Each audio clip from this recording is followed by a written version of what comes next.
हाँ जी दोस्तों, welcome back. 35 साल का एक व्यक्ति जो अपनी सगी बहन के साथ संबंध बनाया करता था, एक दिन उसकी जिंदगी में एक ऐसा मोड़ आता है कि वो अपने ही परिवार के 14 सदस्यों का कत्ल कर डालता है। अब ये क्या है पूरा मामला? इस पूरे मामले को चलिए मैं आपको बताता हूं। आप मेरे साथ इस वीडियो पर अंत तक जरूर बने रहें और आगे बढ़ने से पहले चैनल को सब्सक्राइब करना बिल्कुल भी मत भूलिएगा और बाद में अपनी राय तो कमेंट बॉक्स में आप मुझे जरूर बताइएगा।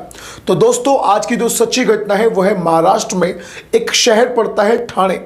ठाणे शहर में एक जगह है और जगह का नाम है कासरवाड़ा वली। वहीं पर एक व्यक्ति अनवर वारेकर यानी परिवार का मुखिया जिसका नाम है अनवर वारेकर, उसकी 4 बेटियां, 4 बेटियों में से 3 बेटियों की शादी हो रखी है, उनके बच्चे भी हैं और उसकी एक बेटी जिसका नाम है बतूल, तकरीबन 30 साल की उसकी उम्र है, लेकिन उसकी शादी नहीं हो रखी क्योंकि वो दिमागी रूप से थोड़ी सी कमज़ोर है, मानसिक रूप से कमज़ोर है। वो उसी घर में रहती है और उसका वहीं पर इलाज चल रहा है। उसका एक बेटा है हसनैन वारेकर जिसकी उम्र पूरे 35 साल है। अगर दोस्तों बात करें इस कहानी के बारे में तो इस कहानी का जो मेन कैरेक्टर है वो हसनैन वारेकर ही है। हसनैन वारेकर ने कॉमर्स में ग्रेजुएट की हुई है और वो एक चार्टर्ड अकाउंटेंट यानी सीए के पद पर काम भी करता है। बढ़िया, अच्छा खासा पढ़ा लिखा। अगर देखा जाए तो उसके व्यवहार के बारे में लोग बाग बताते हैं कि बहुत ही अच्छा व्यवहार है। आज तक उसने किसी भी इंसान से बात नहीं करी सर उठाकर। लेकिन दोस्तों, एक दिन उसकी जिंदगी में ऐसी मजबूरी फंस जाती है कि वो ही अपने घर के 14 सदस्यों का कत्ल कर डालता है। चलिए मैं आपको बताता हूं इस कहानी की पूरी सच्चाई। हसनैन वारेकर की सैलरी कम से कम 70 से लेकर 80 हजार रुपए के बीच है। तो इससे सीधा सीधा पता यह चलता है कि उसके पास किसी भी तरह की फाइनेंशियल कमजोरी तो नहीं थी। दूसरी बात, वो दिमाग से भी अच्छा खासा इंटेलिजेंट था क्योंकि 70-80 हजार रुपए कोई किसी को वैसे ही नहीं देता।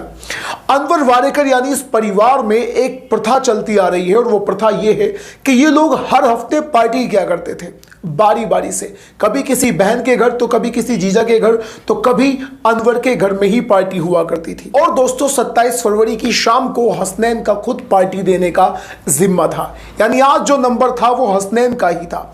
हसनैन अपनी 3 बहनों को बुला लेता है, उनमें से सुबिया नाम की एक बहन को वो खुद ही जाकर लेकर आता है। उन तीनों बहनों के बच्चे भी थे प्लस हसनैन के बच्चे भी घर में थे और दोस्तों उसकी तीनों बहनें, और उसने 3 और भी लोगों को इनवाइट किया था जो इस दिन पार्टी में नहीं आए थे।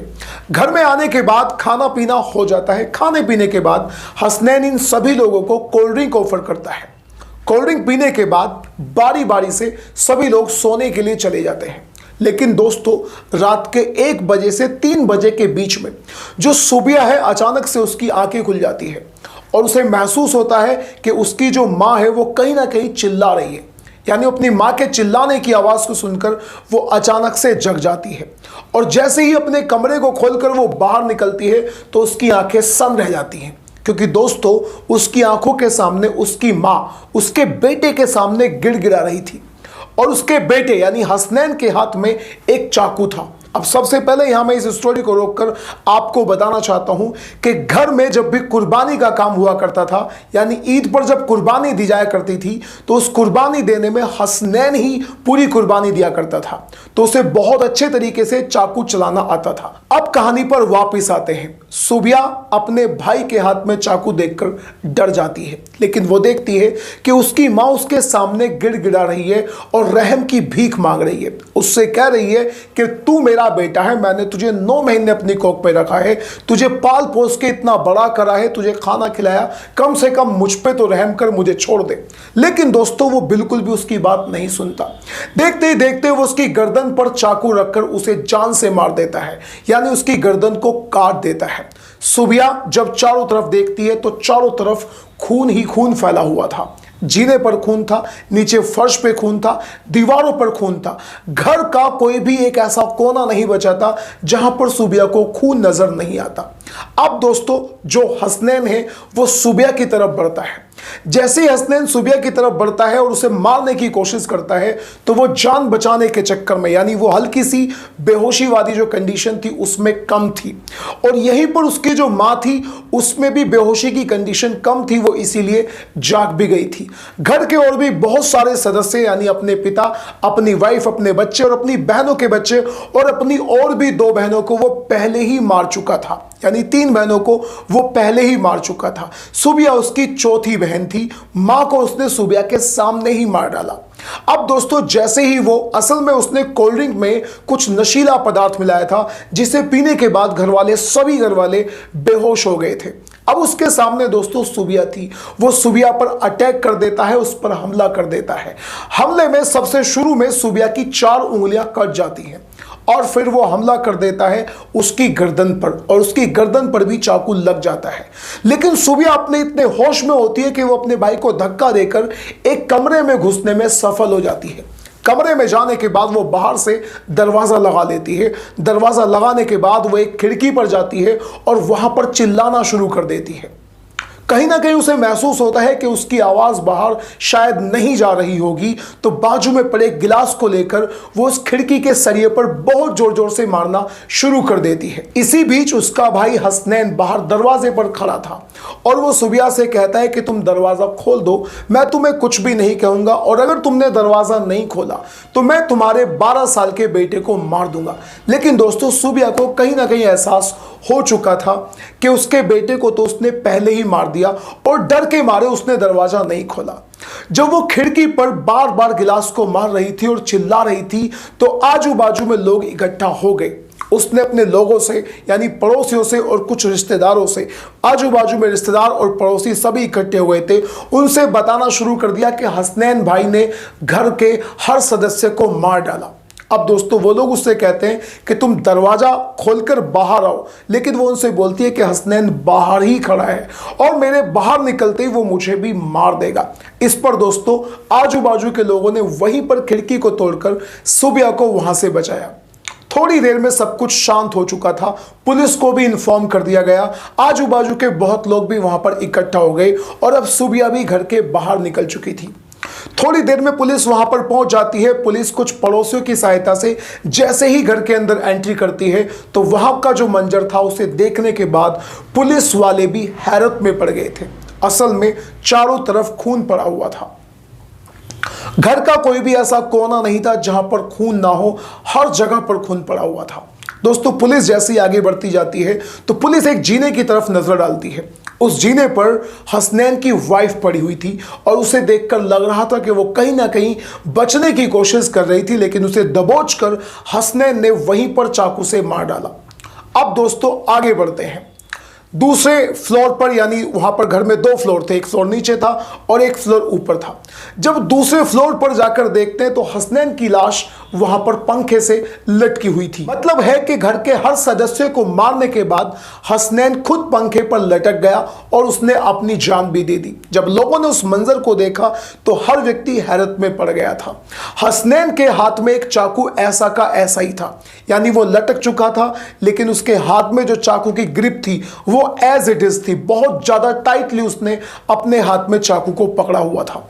अब दोस्तों यहां पर इस घटना में केवल एक लड़की बचती है और उस लड़की का नाम था सुबिया। अब सुबिया को हॉस्पिटल में एडमिट कर दिया जाता है। जब वो ठीक ठाक हो जाती है तब उसका बयान लिया जाता है और उससे पूछा जाता है कि कुछ बताओ तुम हसनैन के बारे में।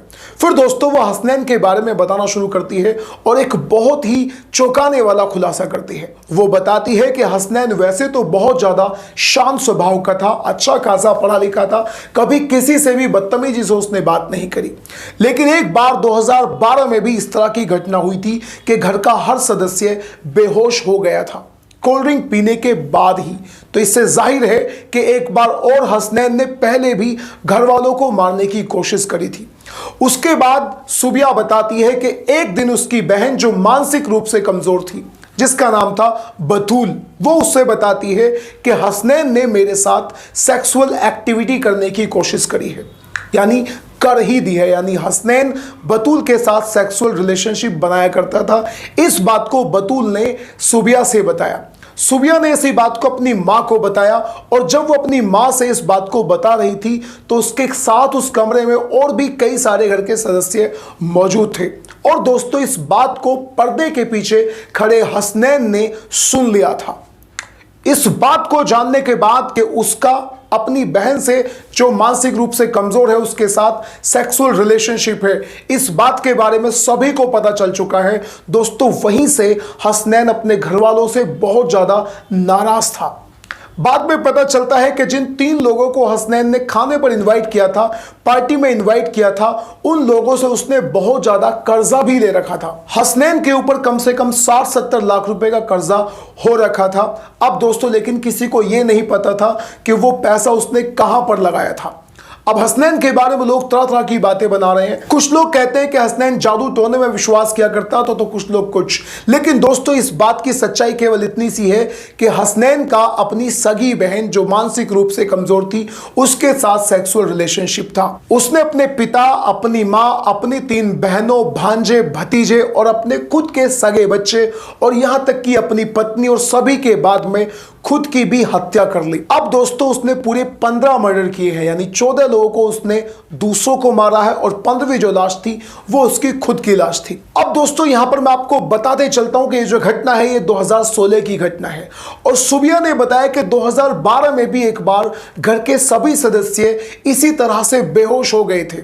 तो जाहिर सी बात है कि उस समय पर भी हसनैन ने घर वालों को मारने की कोशिश करी थी, लेकिन उस समय वो अपने मंसूबे में कामयाब नहीं हो पाया था। अब आप इस तरह की घटनाओं के बारे में क्या सोचते हैं? इस तरह की घटनाओं को कैसे कंट्रोल किया जा सकता है और यहां पर इन सभी की सभी हत्याओं को कैसे टाला जा सकता था? क्या कहना है आप लोगों का हसनैन और उसके मानसिक रूप से कमजोर बहन के साथ रिलेशन के बारे में, इस परिवार के बारे में? अपनी राय कमेंट बॉक्स में जरूर दीजिएगा। अब हम मिलते हैं किसी अगली वीडियो में। Till then bye bye and take care.